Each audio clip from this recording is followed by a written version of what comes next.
நாம் ஏன் சர்ச்சுக்கு போக வேண்டியது அவசியம்? நாம் ஏன் சண்டே சபையில் ஒன்று கூடுவது கட்டாயம் என்பதை ஒரு சில வசன ஆதாரங்களை கொண்டு பார்க்க போகிறோம். முதலாவது, சபையாக நாம் ஒன்று கூடுவதின் முக்கியத்துவம். எபிரேயர் 10வது அதிகாரம் 24 மற்றும் 25வது வசனம், மேலும் அன்புக்கும் நற்கிரியைகளுக்கும் நாம் ஏவப்படும்படி ஒருவரை ஒருவர் கவனித்து சபை கூடி வருதலை சிலர் விட்டு விடுகிறது போல நாமும் விட்டுவிடாமல் ஒருவருக்கொருவர் புத்தி சொல்ல கடுவோம். நாளானது சமீபித்து வருகிறதை எவ்வளவாய் பார்க்கிறீர்களோ அவ்வளவாய் புத்தி சொல்ல வேண்டும். ஆண்டவராகிய இயேசு கிறிஸ்துவின் வருகையும் இந்த பூமியின் மேல் வரப்போகும் நியாயத்தீர்ப்பின் நாள் சமீபமாய் இருப்பதை அறிந்தவர்களாய் ஒருவருக்கொருவர் புத்தி சொல்ல நாம் ஒன்று கூட வேண்டும். மத்தேயு 18வது அதிகாரம் 20வது வசனம், ஏனெனில் 2 பேராவது 3 பேராவது என் நாமத்தினாலே எங்கே கூடியிருக்கிறார்களோ அங்கே அவர்கள் நடுவில் இருக்கிறேன் என்று இயேசு கிறிஸ்துவானவர் சொல்லி இருக்கிறார்.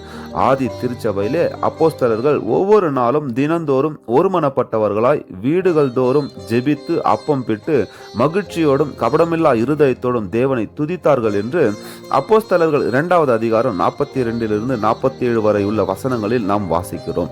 அது மட்டுமல்ல, நாம் கிறிஸ்துவின் சரீரமாகவும் தனித்தனியே அவயவங்களாகவும் இருக்கிறோம் என்று 1 கொரிந்தியர் 12வது அதிகாரத்தில் பவுல் உணர்த்துகிறார். இரண்டாவது, நாம் ஊக்கம் பெறவும் பிறரை ஊக்கப்படுத்தவும் சபையாக ஒன்று கூட வேண்டும். நீதிமொழிகள் 27வது அதிகாரம் 17வது வசனம், இரும்பு இரும்பை கூர்மையாக்குவது போல ஒருவருக்கொருவர் கூர்மைப்படுத்திக் கொள்ள வேண்டும். நம் மேல் உள்ள அபிஷேகம் பிறரை அனல் மூட்டி எழுப்ப வேண்டும்.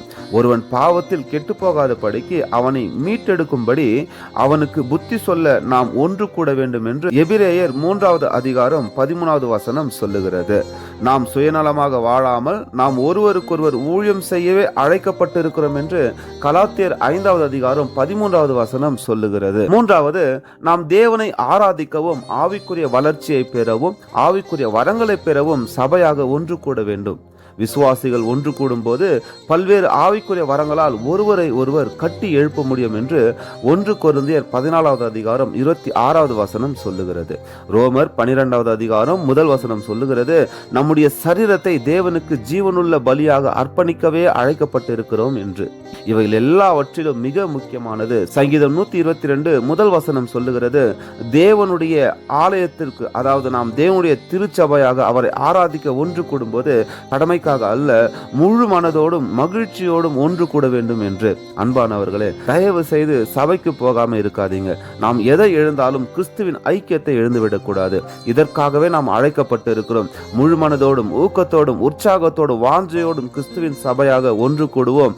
தேவன் நம் மத்தியில் இருந்து மகிமைப்படுவாராக. ஆம்.